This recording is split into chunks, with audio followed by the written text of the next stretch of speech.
Hello दोस्तों, आपका स्वागत है आपके अपने चैनल ग्रो इंडिया में।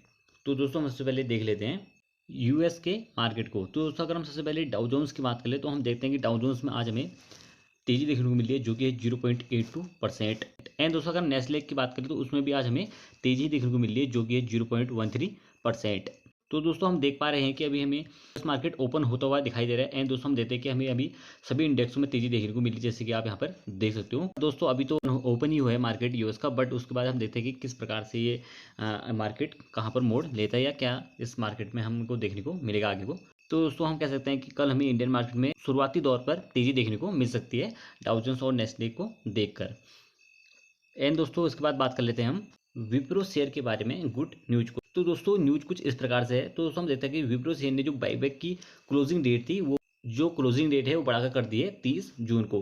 तो दोस्तों, मैं आपको बताना चाहूँगा कि जो विप्रो शेयर है उसने अपने बाईबैक का अनाउंसमेंट किया था कि वो 22 जून से 29 जून तक जो भी शेयर होल्डर इस कंपनी में अपने शेयर या स्टेक बनाए हुए हैं, तो वो बाईबैक का हकदार है।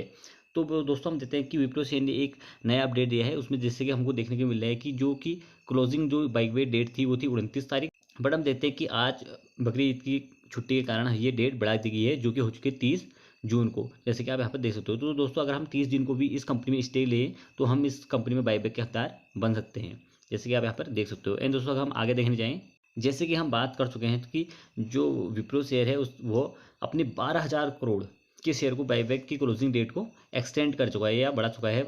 देखते हैं, जो कि हम कह सकते हैं कि जो इसने बाईबैक की डेट को बढ़ाया है वो कर लिया है 30 जून को। तो दोस्तों, हम कह सकते हैं जो इसकी अंतिम डेट थी बाईबैक की वो थी 29 जून, बट इस डेट को बढ़ा दिया है आज की छुट्टी के कारण। वो डेट को कर चुके हैं ये बढ़ाकर 30 जून तक। और दोस्तों, ये अपनी बाईबैक जो ओपन हुआ था वो हुआ था 22 जून को और ये 29 जून को खत्म हुआ था। बट हम देखते हैं कि इस डेट को बढ़ा दिया गया है विप्रो शेयर के थ्रू, जो कि इस डेट को बढ़ाकर कर दिया गया है 30 जून तक, जैसे कि आप यहाँ पर देख सकते हो। तो दोस्तों, हम जान लेते हैं कि बाईबैक होता क्या है। तो दोस्तों, मैं आपको बताना चाहूँगा कि बाईबैक मैं आपको एक एग्जांपल के तौर में बता रहा हूँ, बट जस्ट आपको समझाने की कोशिश कर रहा हूँ कि बाईबैक क्या चीज़ होती है। जैसे कि हम कोई एक शेयर है, उस शेयर की जो एक शेयर की प्राइस है वो है 100 रुपये, जैसे कि आप मान सकते हो कि 100 रुपये उस शेयर की प्राइस है। एंड दोस्तों, उस शेयर के क्वार्टरली रिजल्ट या हम कह सकते हैं कि उस शेयर के जो इतने अच्छे रेवेन्यू या हम कह सकते हैं अच्छे अच्छे प्रॉफिट एंड उसके जो नंबर हैं क्वार्टरली या ईयरली अच्छे नहीं आ पा रहे हैं, एंड उस शेयर का जो प्राइस था 100 रुपये से गिरकर 50 रुपये में आ गया है। तो दोस्तों, ये होता है कि जो जो 50 रुपये का शेयर है कंपनी, वो जो कि कंपनी का शेयर है जो 50 रुपये में आ चुका है, वही कंपनी अपने शेयर को अपने शेयर होल्डरों से 50 रुपये में ना खरीद कर अपने ही शेयर को 60 रुपये या 70 रुपये या 80 रुपये में खरीद लेती है। तो दोस्तों, हम कह सकते हैं कि जो कंपनी होती है वो अपने ही शेयर को अपनी मूल प्राइस से ज़्यादा रुपये में खरीद लेती है, वही बाईबैक कहलाता है।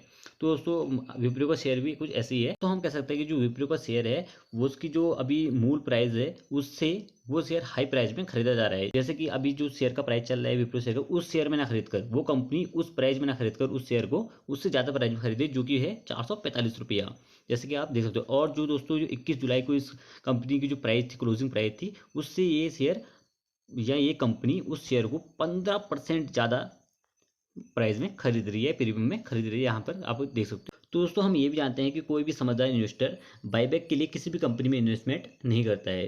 पहले वो देखता है कि वो कंपनी फंडामेंटली स्ट्रॉन्ग कंपनी है या नहीं है, क्या उस कंपनी में अभी ग्रोथ सही है या नहीं है पहले के मुकाबले में, वो देखता है, तभी जाकर उस कंपनी में इन्वेस्टमेंट करता है या बाईबैक के लिए अप्लाई करता है। तो दोस्तों, अगर हम विप्रो शेयर के कुछ फंडामेंटल को देखने जाएँ, बेसिक फंडामेंटल को, तो कुछ इस प्रकार से है। तो दोस्तों, अगर हम इस कंपनी की मार्केट कैप की बात कर लें विप्रो शेयर की, तो हम देते हैं इस कंपनी की जो मार्केट कैप है वो है 2 लाख करोड़ के आसपास। एंड दोस्तों, अगर हम इस कंपनी की करंट प्राइस की बात करें तो वो है 382 रुपया, जैसे कि आप यहाँ पर देख सकते हो। एंड दोस्तों, अगर हम इस कंपनी की पी रेशियो की बात करें तो हम देते हैं कि इस कंपनी की जो पी रेशियो है वो 18.5।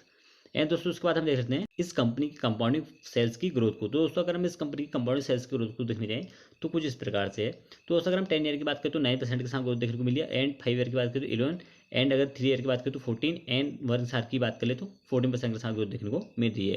तो दोस्तों, हम कह सकते हैं कि इस कंपनी में सेल्स की ग्रोथ है वो डिसेंट प्राप्त हो रही है, सामान्य प्राप्त हमें हो रही है, डबल डिजिट और सिंगल डिजिट के साथ में। एंड दोस्तों, अगर हम इस कंपनी कंपाउंडिंग प्रॉफिट को ग्रोथ को देखने जाएँ तो हम देखते हैं कि उसमें हमें निराशा देखने को मिल रही है, हमें उतनी अच्छी ग्रोथ देखने को मिल रही है जिंदगी हम एक्सपेक्ट करते हैं इस कंपनी से। तो दोस्तों, हम देखते हैं कि जो इस कंपनी की जो कंपाउंडिंग प्रॉफिट की ग्रोथ है वो सिंगल डिजिट के साथ हमें उपलब्ध हो रही है। अगर हम 10 ईयर की बात करें तो 7% के साथ, अगर 5 ईयर की बात करें तो वो भी 7% के साथ, अगर हम 3 ईयर की बात करें तो वो 5% के साथ ग्रोथ देखने को मिली है। अगर हम 1 साल की बात करें तो दोस्तों, हम देखते हैं कि हमें कंपाउंड प्रॉफिट की ग्रोथ जो देखने को मिल रही है वो मिल रही है -7% के साथ। तो दोस्तों हम कह सकते हैं कि जो इस कंपनी की कंपाउंडिंग प्रॉफिट की ग्रोथ है वो हमें इतनी अच्छी देखने को नहीं मिल रही है, जिससे कि ये एक इस कंपनी में नेगेटिव पॉइंट हमको देखने को मिल रहा है, हम ये कह सकते हैं। एंड दोस्तों अगर हम इस कंपनी की CGI रिटर्न की बात करें तो उसमें हमें डबल डिजिट और सिंगल डिजिट के साथ उपलब्ध हो रही है। एंड इक्विटी की बात करें दोस्तों तो हम देते हैं कि रिटर्न ऑन इक्विटी भी हमें डबल डिजिट के साथ ही प्राप्त हो रही है, जो कि अच्छी बात है। बट दोस्तों हम देते हैं कि इस कंपनी में हमें प्रॉफिट की ग्रोथ डिसेंट देखने को मिली है, सामान्य से भी थोड़ा नीचे स्तर पर देखने को मिली है, जैसे कि आप यहाँ पर देख सकते हो दोस्तों। तो दोस्तों हम कह सकते हैं कि इस कंपनी में इन्वेस्टमेंट करने से हम और इसी सेक्टर की और कंपनियों में इन्वेस्टमेंट कर सकते हैं। बट जिस शेयर होल्डर के पास या जिस इंसान के पास इस कंपनी के शेयर हैं वो बाईबैक के लिए अप्लाई कर सकता है। एंड दोस्तों अगर मैं अपनी बात बताऊं तो मैं इस कंपनी में स्टेक नहीं लूँगा बाईबैक के लिए। बट दोस्तों आपकी मर्जी, आप क्या करोगे। बट स्टेट के अनुसार ही हम जो भी करते हैं शेयर मार्केट में वो अब मैं आपको समझाने की कोशिश कर रहा हूँ। जैसे कि दोस्तों आप यहाँ से भी समझ सकते हो, जैसे कि हम इस कंपनी जो ये विप्रो शेयर है वो आईटी सेक्टर से बिलोंग करता है। एंड दोस्तों हम आईटी सेक्टर के 4-5 कंपनी को ले लेते हैं, जैसे कि आप यहाँ पे देख सकते हो, जैसे कि पहले TCS, Infosys, SCL technologies and दोस्तों विप्रो LTI माइंट्री। तो दोस्तों हम देखते हैं कि जो ये सारे शेयर्स हैं इनमें अगर हम प्रॉफिट की ग्रोथ को देखने जाएँ तो हम देखते हैं कि दोस्तों जो TCS का जो प्रॉफिट की ग्रोथ है 14% के साथ देखने को मिली, लगभग 15% के साथ। इंफोसिस में हमें 7% के साथ देखने को मिली। एंड जो SCL में हमको देखने को मिली 10% के साथ ग्रोथ देखने को मिली प्रॉफिट में। एंड दोस्तों अगर हम विप्रो शेयर की बात करें तो दोस्तों हम देख सकते हैं जो हमें ग्रोथ देखने को मिली वो मिल रही है -0.41% के साथ में, जो कि हम कह सकते हैं औरों के मुकाबले काफ़ी कम हमको देखने को मिल रही है या माइनस में देखने को मिल रही है। एंड दोस्तों अगर हम LTI माइंट्री की बात करें तो दोस्तों हमें इन सब में से ज़्यादा ग्रोथ देखने को मिल रही है प्रॉफिट में, जैसे कि हम देख लेते हैं 74.84% के साथ में। तो दोस्तों हम इसके अनुसार भी देख सकते हैं इस कंपनी में जो हमें प्रॉफिट की ग्रोथ मिल रही है सबसे कम देखने को मिल रही है। तो दोस्तों अगर हमें इन्वेस्ट करना है तो इन और कंपनी को देख सकते हैं इसके अलावा, जिनमें हमें प्रॉफिट की ग्रोथ अच्छी देखने को मिल रही है। तो दोस्तों हम इसके बाद डिस्कस कर लेते हैं दूसरी न्यूज को, जो कि आती है आइडिया फोर्ज IPO के बारे में। तो दोस्तों हम देखते हैं कि इस IPO ने भी अपने सब्सक्रिप्शन को डेट को, ये पीरियड को एक्सटेंड कर दिया है, बढ़ा दिया गया है, जो कि वो डेट को बढ़ाकर कर दिया गया है 30 जून तक। तो दोस्तों हम कह सकते हैं कि कोई भी इस कंपनी में जो अगर IPO में इन्वेस्टमेंट करना चाहता है तो या अप्लाई करना चाहता है तो हम कह सकते हैं कि उसको एक दिन एक्स्ट्रा मिल चुका है, जो कि है 30 जून। जैसे कि दोस्तों हम कल भी इस कंपनी में IPO के लिए अप्लाई कर सकते हैं।